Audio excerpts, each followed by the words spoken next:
Vous avez peut-être déjà entendu le terme no low pour désigner des boissons sans alcool. Alors c'est la contraction des termes no alcohol et low alcohol, et dans le domaine des boissons désalcoolisées, on y connaît surtout la bière. Mais depuis quelque temps, le vin a fait son apparition, bien qu'il en soit encore à ses débuts. Et alors aujourd'hui, on va se poser la question, le vin sans alcool, est-ce que ça vaut le coup ?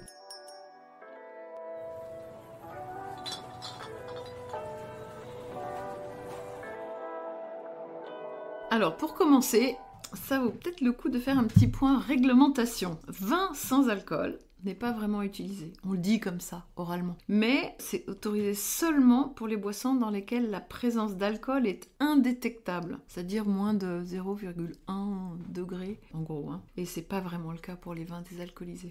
Donc, vin désalcoolisé est utilisé s'il y a moins de 0,5%, donc un demi-degré, ou alors vin partiellement désalcoolisé, s'il y a plus de 0,5 degré. Donc, c'est moins que le minimum requis pour la catégorie, en gros. Et donc ça, ce sont les deux mentions qui sont autorisées actuellement en France, même s'il y a des discussions pour faire un peu différemment, mais pour l'instant, c'est comme ça. Ensuite, vin désalcoolisé, c'est uniquement pour les vins de la catégorie vin de France. Et partiellement désalcoolisé, c'est autorisé pour les IGP jusqu'à 6 degrés, 6. Donc on ne peut pas baisser davantage. C'est très récent, ça date de l'année dernière. C'était les discussions que j'avais entendues à ce sujet. Donc pas question de faire un pommard sans alcool. C'est pas autorisé légalement, en fait, on n'a pas le droit dans le cahier des charges de faire ça. Du tout. Ok. Et alors justement, tu disais que c'est assez récent. Comment ça se fait ? Il y a d'autres alcools qu'on connaît bien on connaît la bière sans alcool, et en plus ça fait longtemps que ça existe. Et finalement, c'est pas si mauvais. Enfin, c'est bien maîtrisé, en tout cas.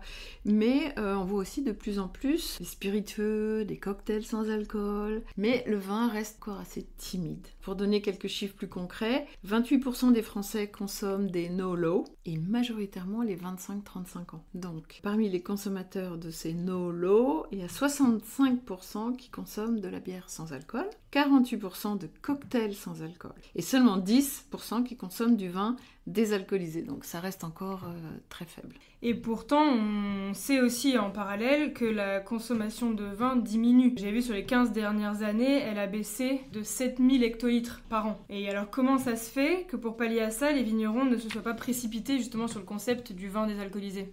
Alors pour plusieurs raisons, mais déjà le processus de fabrication. Ça demande des changements très importants, du matériel, très coûteux, des connaissances. Il faut des formations particulières et intégrer des coûts qu'on n'a pas pour faire du vin traditionnel. Le processus lui-même n'est pas du tout évident, il en existe d'ailleurs plusieurs, mais l'idée c'est quand même de séparer l'alcool après la fermentation. De toute façon, on démarre en faisant du vin. On pourrait pas partir du mou Non, de raisin. pas du tout. S'il est désalcoolisé, c'est qu'on enlève l'alcool qu'il y a déjà dans le vin. Par exemple, la distillation sous vide.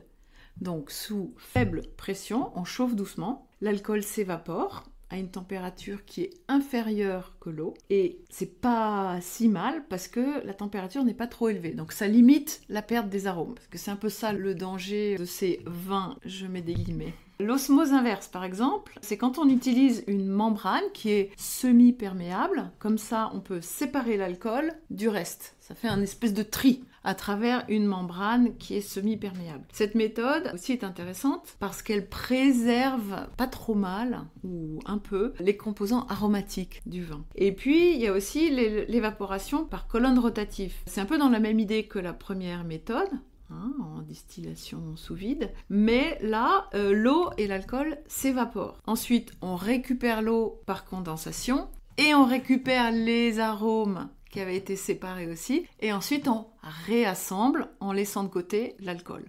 Donc c'est quand même assez drastique comme processus pour le vin. Et alors est-ce que côté dégustation, niveau du goût en bouche, est-ce qu'on obtient quand même quelque chose qui ressemble à du vin ? Pas vraiment. Pas vraiment, parce que les processus de désalcoolisation altèrent quand même pas mal le vin, même si on essaye de faire attention en faisant à basse température, etc. Ça fait un petit moment déjà, il y a eu des améliorations. Mais déjà, le rôle de l'alcool, ça donne de la texture, de la structure, l'impression de puissance du vin. C'est ce qu'on appelle en gros le corps. Quand on décompose un vin en bouche, il y a le corps. Et si on n'a plus ça, parce que c'est principalement l'alcool qui donne ça, il reste plus grand-chose, honnêtement. Donc sans alcool, finalement, c'est l'équilibre du vin à qui il manque une patte, quoi. Et il tient plus bien, il reste un peu en équilibre, un peu bancal. On va dire. Après, il faut bidouiller un peu, donc peut-être qu'il faut rajouter de l'acidité, peut-être on rajoute un peu des tanins, ça existe, d'en rajouter, qu'il faut rajouter des arômes naturels ou des extraits de raisin, voilà. Malheureusement, tel quel, on n'arrive pas à avoir quelque chose qui ressemble à du vin. Donc, il y a un peu de bidouille, et mon avis personnel, c'est que j'en ai dégusté beaucoup, mais j'ai pas encore eu une sorte de coup de foudre ou de révélation, pour le moment en tout cas, de ces vins. Tu sens que c'est encore le début, qu'on tâtonne peut-être encore un peu. Oui, et par quoi est-ce qu'on peut remplacer l'alcool qui tient le vin debout finalement? Et alors justement, en parlant d'alcool, puisque certains sont peut-être en dry January en ce mois de janvier, en tout cas veulent limiter un peu leur consommation d'alcool après les fêtes, etc.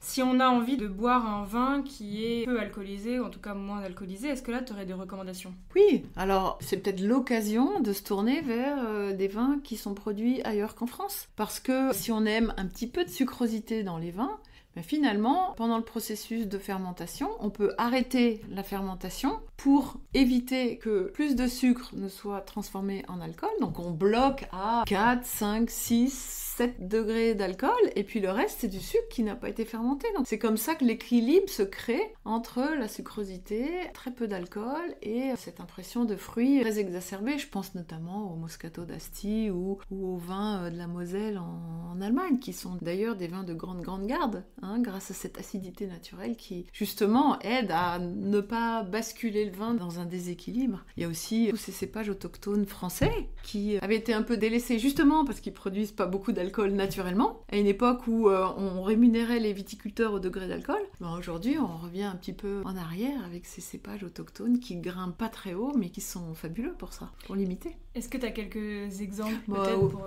ça oui, plus parlant? Je pense, je sais pas, au Picpoul noir dans le Languedoc, je pense à tous ces cépages autochtones du sud-ouest, le Loin de l'Œil, je pense au Pinot d'Aunis dans la Loire. Il y en a toute une série qui sont tombés du ciel en ce moment où on cherche à faire attention et où les autres vins, au contraire, grimpent très fort en alcool.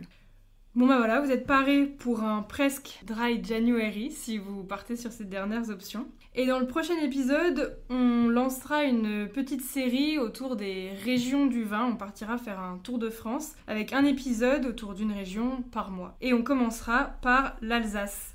En attendant, vous pouvez retrouver tous nos contenus sur nos autres réseaux, Instagram, Facebook, YouTube et Pinterest. Et pour passer à la dégustation, je vous donne rendez-vous sur notre site 3x20.com où vous retrouverez toutes nos box de vin et notre sélection de petits domaines confidentiels.